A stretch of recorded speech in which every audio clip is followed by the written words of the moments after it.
ako napunta doon, honestly. Wala pa. So, ito pa lang po bang heights? Itong heights lang yung napasok ko kasi okay. due to the secondary houses and lots, ganun. Okay.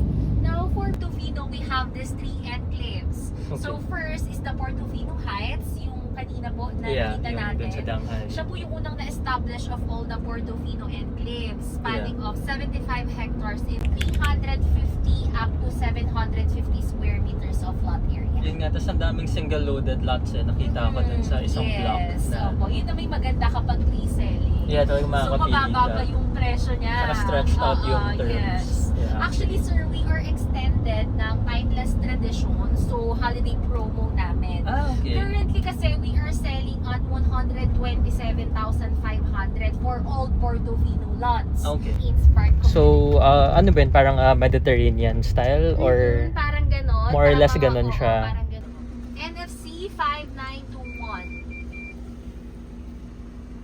na to? Yes, opo. Okay. Pero yung mga ino-offer po namin dito is ito po, yung nasa 5,000. So, good thing naman po Okay. dito, we can offer ng 50% discount. So it's gonna be competitive now with the Yes. secondary. Dapat cash. Okay. Cash.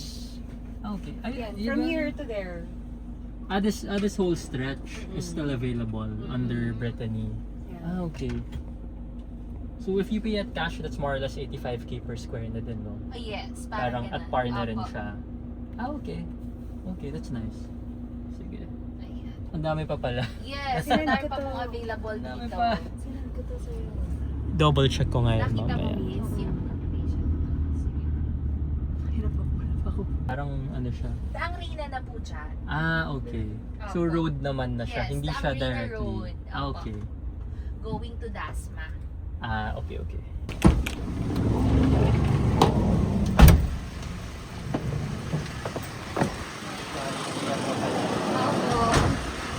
Ang overuse na natin po is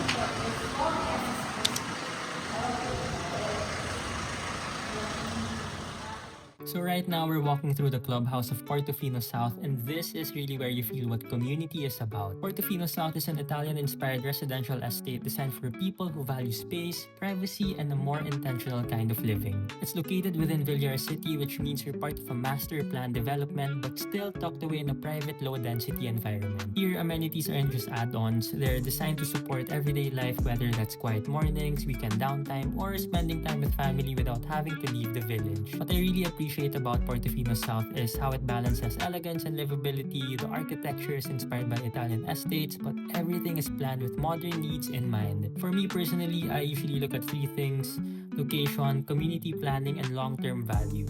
And this development checks all 3. It's accessible, thoughtfully designed, and intentionally exclusive, something that's becoming harder to find in the South. If you're looking for a place that feels private, refined, and built for the long term, Portofino South is definitely worth considering.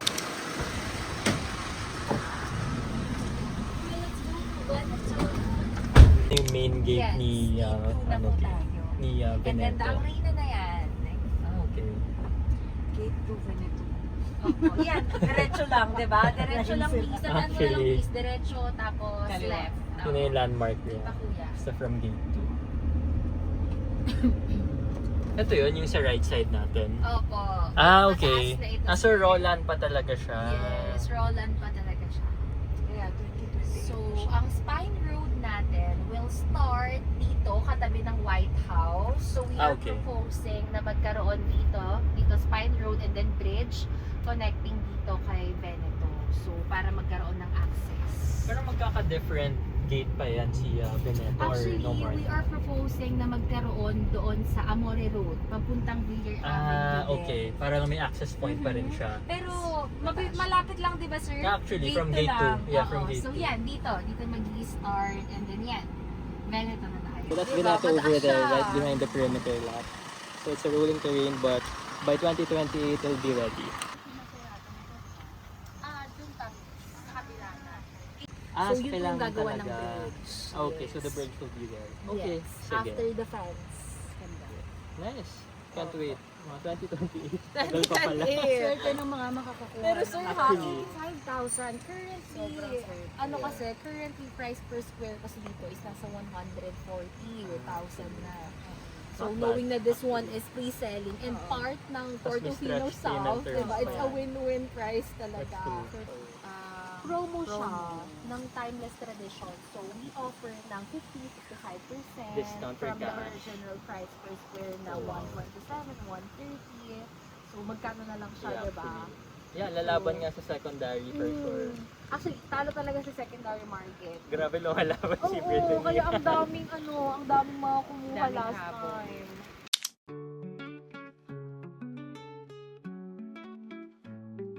Right now, we're driving through the estates at Portofino, the latest addition to the established community of Portofino Heights along Danghari.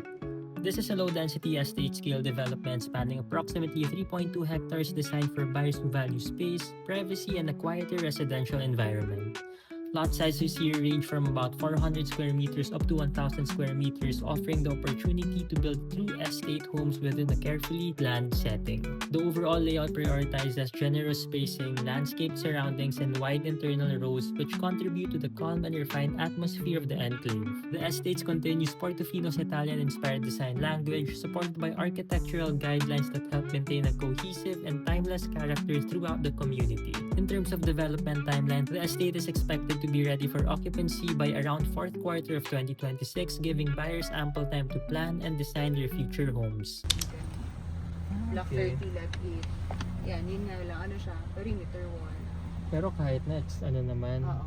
So ito under, so pag merong markers, Pag merong marker. under the developer pa yes, siya. developer pa yan. Block 30 lot 8.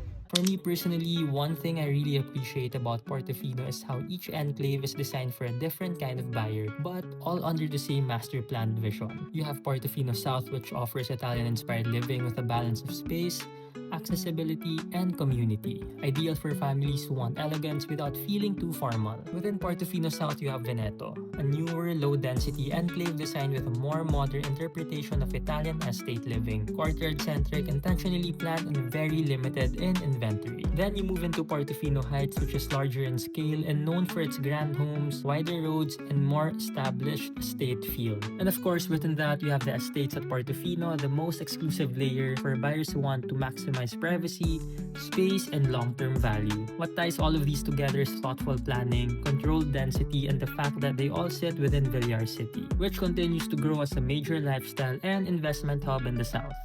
So whether you're looking for a refined family home, a modern low-density enclave, or a legacy estate property, Portofino offers options to grow with you without leaving the same community. It really comes down to how much space, privacy, and scale you're looking for.